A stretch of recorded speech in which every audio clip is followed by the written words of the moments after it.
So negativity lies at the root. We know that by looking at all of the lies around us that we are being told, it's going to make us negative. And when we embrace those lies, well, that's when we become critical and cynical. And what are those lies that we looked at in the first part of this message series? Well, it's the important lie, that all of this negative news is important to you and we buy it. And the second is the impossible lie. It's impossible that anything is ever going to change. It's never going to get better. But God has a parallel story, and His story is far greater because His is the truth. And so we want to live in that truth. So now we've looked at the lies that we've been told. Today we have to look at the lies that we tell ourselves. So there are lies that we are keeping alive. And those lies, those thoughts that we have on repeat, they all empower our negativity. And when that happens, by continuing to give life support to these life-sapping lies, we will eventually start feeling helpless, like we are the victim. And we're going to have to defend and protect and deflect. And then that helplessness, well, that's going to evolve into hopelessness. So that hopelessness is where we start feeling like there are just absolutes in our lives. Things will never change. It's always going to be like this. It's everything. It's everyone. There is an alternative. So we need to acknowledge our thoughts are powerful. But we have power over our thoughts. And that is exactly what 2 Corinthians 10, 3-5 says, where Paul is writing to the church in Corinth. And that was a metropolitan church, a mix of all these different cultures. It was a thriving place. And he writes to them, and listen to what he says. He says, for though we walk in the flesh, that is, we're living in this real world that is tangible, we do not war according to the flesh. That's not the battle that we're fighting. Because our weapons for our warfare are not carnal. They're not worldly. But they are mighty in God. Mighty for pulling down strongholds. Things that we have built up in our lives. Casting down arguments and every high thing that exalts itself against the knowledge of God. And how do we do that? By bringing every thought into captivity to the obedience of Christ. When we look at the real source of our negativity, well, that's when we're going to find that we can be negative about the world, we can be negative about circumstances, we can be negative about others, even critical and cynical. But the thing is, about a critical and a cynical person, nobody escapes their aim, not even themselves. And maybe that is the real source of the negativity. We are negative about ourselves. So it's fine because we can say, I don't like this, I don't like that, I don't like them. But right down at the center, I don't really like me either. When we can acknowledge that that is the source, well, then we can start listening not just to the outside voices that are so loud, but now we can start paying attention to the inside voices. And the majority of our talking happens in silence. Because the majority of the conversation that we have takes place not when anybody is actually talking audibly. It's when we're busy having conversations with ourselves in our heads. When we are busy thinking through things. When we are busy discovering all those different influences and trying to make sense of what's happening in life. So in our internal thoughts, in our self-talk, well, what happens there? Because that's the majority and it is the most powerful that takes place. In those places, that's where we start planning things, we're sorting things out. Those are the places where we role play through different scenarios. Oh, but then what if they say this, and what if I say this, and if I do that? Those are the places where we then also start blaming people before we even confront them. Those are the places where we do our problem solving, where we do our replaying of the past, and we start asking well, what if I had done that? Or the great regret, if only I had. And we allow those scenarios to go through. That's the place where we dream. That's the place where we hold on to things. And that all takes place in silence, in our heads. There's a lot happening there. Well, at least I hope there is in your head as much as what there is in mine. And I know that as we spend time there, well, that's when we can start seeing the contrast. Because the lies that we are told from the outside, those lies are loud. They're noisy. They're screaming at us constantly. But the noisy lies are not the ones that we really need to worry about. Because the quiet, inside lies that we tell ourselves about ourselves are the scariest. And those are the lies that we need to get to.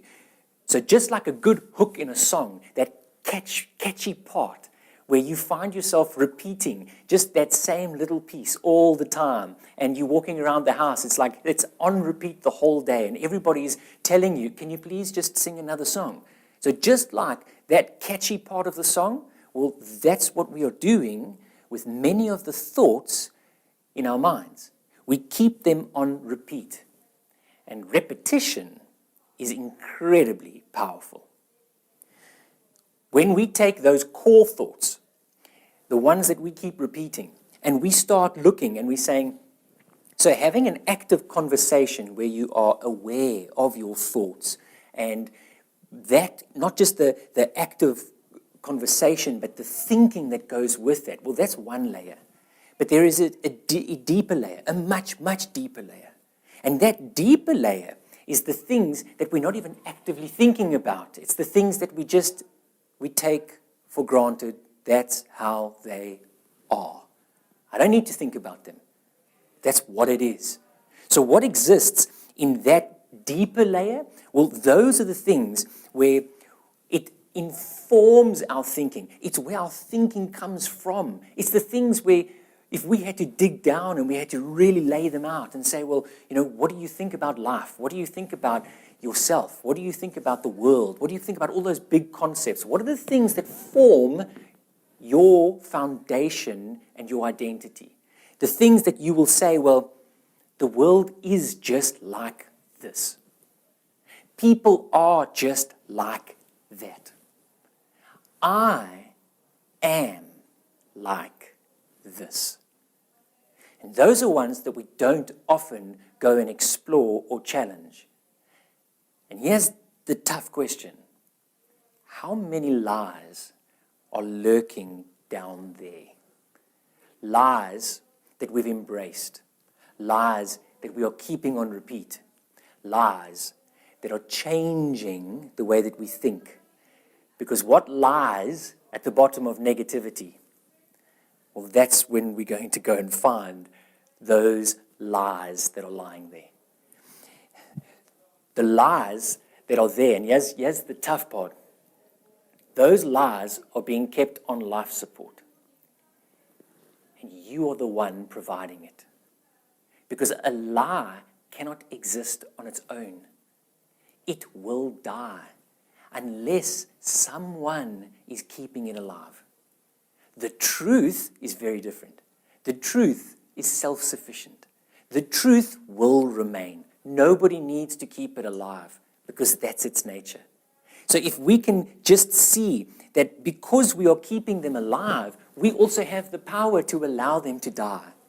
So what are the kinds of things, the kinds of lies that are lurking deep down at the foundation of your life, of your thinking, of your identity, that you're keeping alive?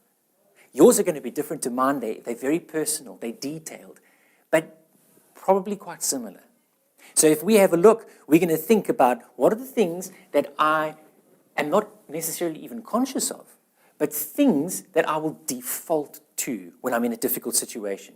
Things that if I really dig down deep, like 5, 6, 7 layers of just asking and asking and asking, where do I land? So some of those lies are things like, I'm useless. I'm not good at.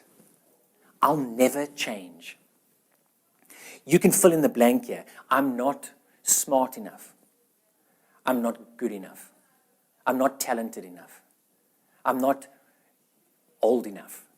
I'm not young enough. I'm not experienced enough. What is it that you keep repeating?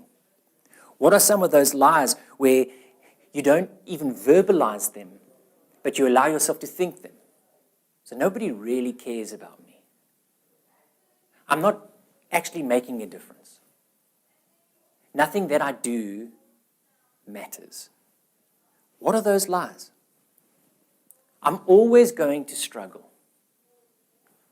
You've got your own, but they're there.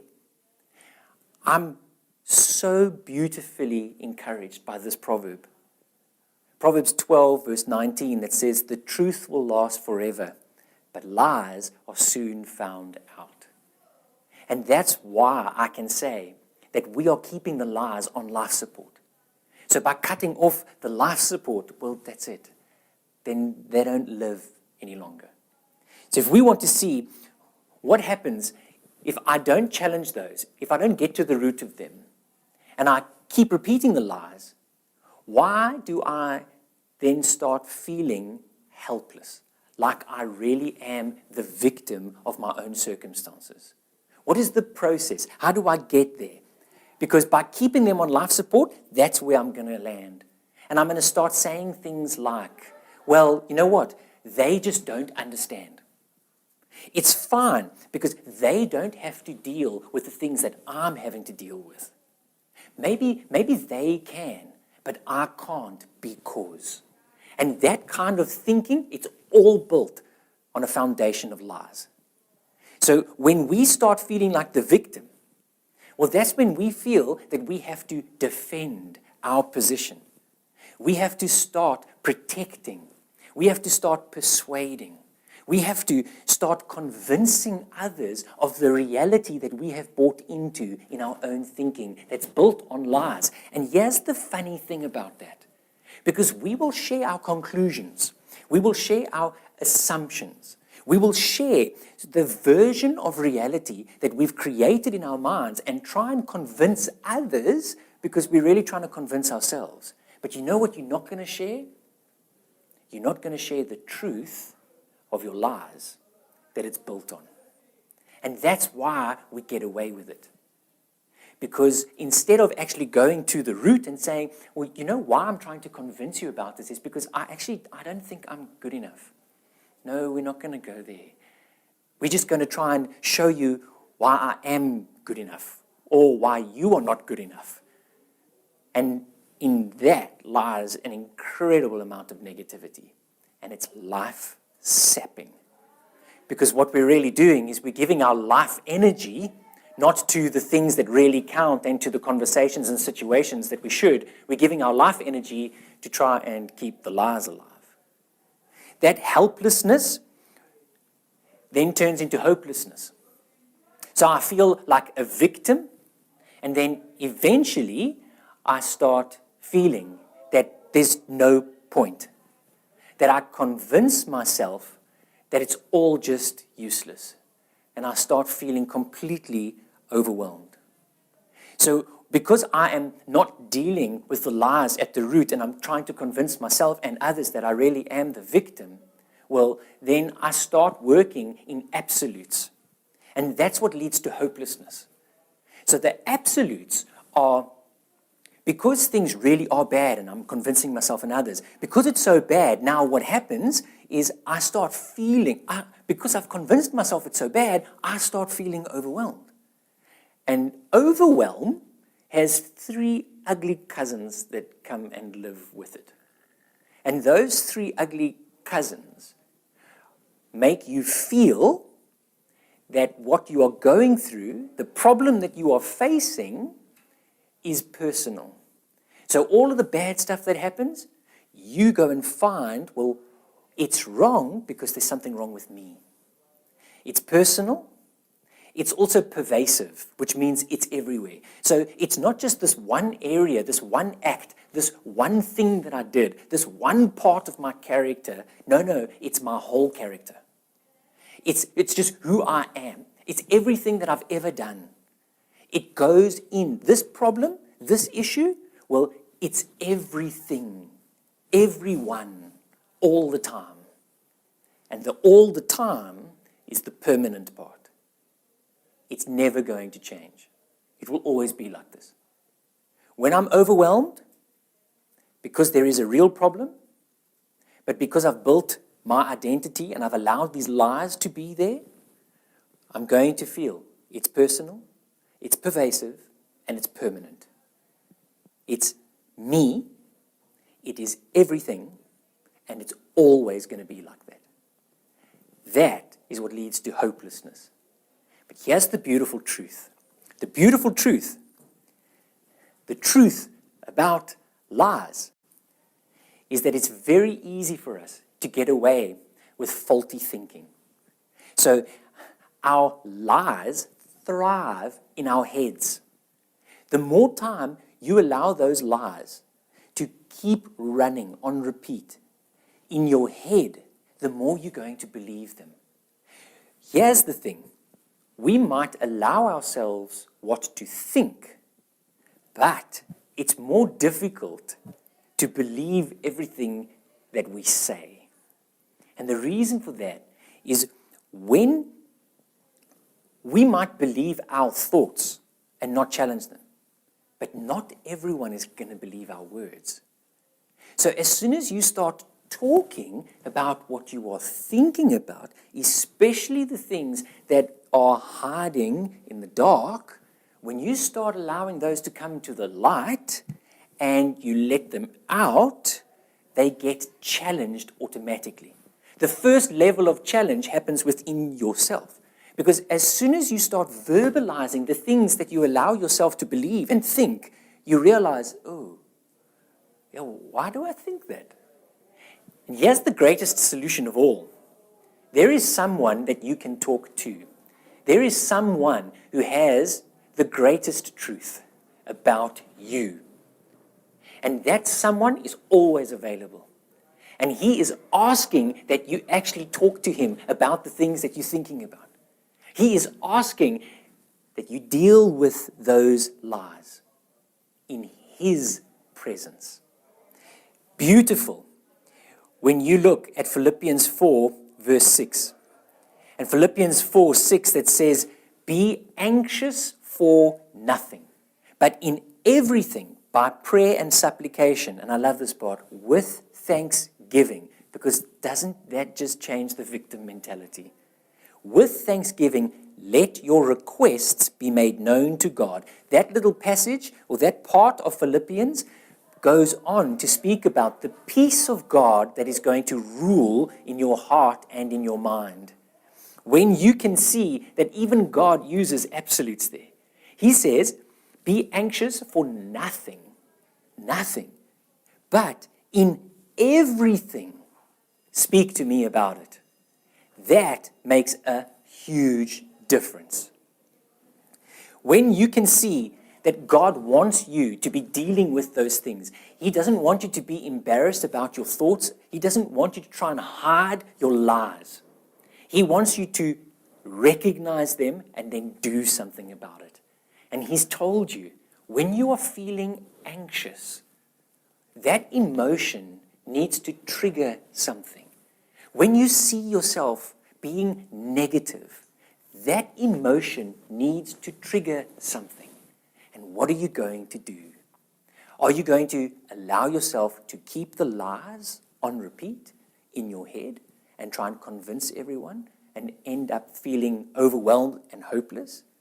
Or are you going to follow God's instructions and obey His path to dealing with it.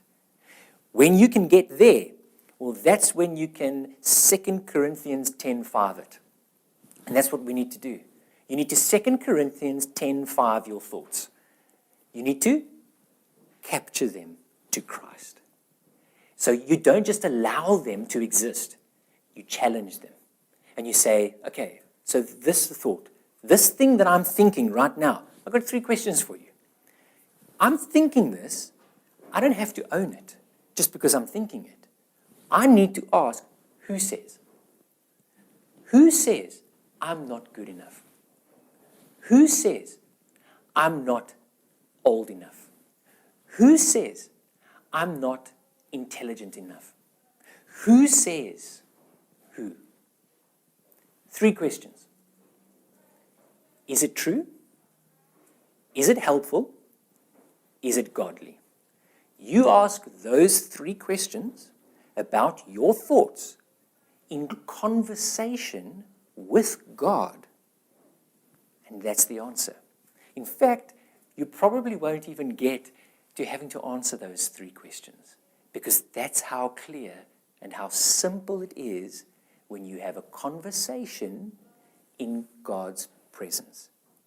When you're taking your thoughts and not just allowing yourself to think them in isolation, because your thoughts thrive in the darkness and in the quiet and alone. As soon as it comes to the light of God's truth, well, it sorts it out quickly, because that's not what God says about you. Now what are you going to believe? The one that's been on repeat the whole time, or God's truth? If you can take those 3 questions and you can see that this is a continual process, you're going to have to deal layer by layer by layer, down to the very core, the foundation of what you've been believing about yourself, about the world, about others. And you're going to, as you grow in knowing who God is and his character, by spending time with him in his word, that's going to tell you exactly who he is, that truth. You're going to grow in that, and then you're going to grow in understanding who you are. So you grow in your relationship with him, and then you grow in understanding who you are in your conversation with him, in your time in prayer, where you are asking God to search your heart. You are asking God to change your character. You are asking him, show me the lies that I've been believing that are completely contrary to your truth and your character. And let me bring them to you, to your light. And when you do that, well, that's when God's truth is going to replace the lies that you've had on repeat all this time. Because we know who the father of lies is. And he's very good at what he does. But it is nothing in comparison to the power of the truth. And so you can ultimately just keep asking, who says? Who says that it is like this?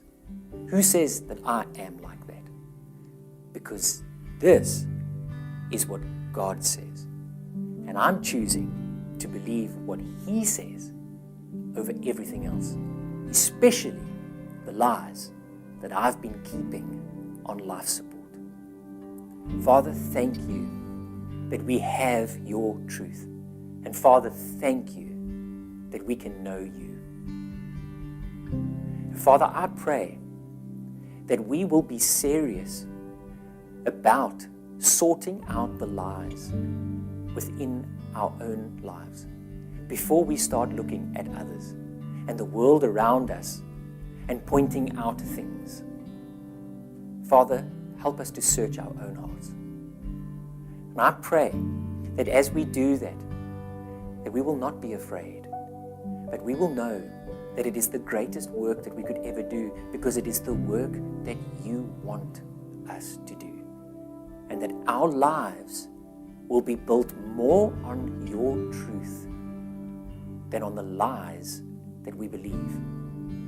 Father, good comes when we are willing to do what is right. And I pray that every single one of us would have that desire to rather do what is right than what is easy. And so, Father, may your truth empower us, and may we find our life in the one who is the way, the truth, and the life. Your Son, Christ Jesus, our Savior. Amen. Lord, I come, I confess, bowing here, I find my rest, and without you, I fall apart. You're the one that guides my heart. Lord, I need you, oh, I need you. Every hour I need you. My one defense, my righteousness. Oh God, how I need you. Where sin runs deep, your grace is more. Where grace is found is where you are. And where you are, Lord, I am free. Holiness is Christ in me. Lord, I need you, oh, I need you. Every hour I need you. My one defense, my righteousness. Oh God, how I need you. So teach my soul to rise to you. When temptation comes my way, and when I cannot stand, I'll lean on you. Jesus, you're my hope and stay. Lord, I need you, oh, I need you. Every hour I need you. My one defense, my righteousness. Oh God, how I need you. My one defense, my righteousness. Oh God, how I need you. My one defense, my righteousness. Oh God, how I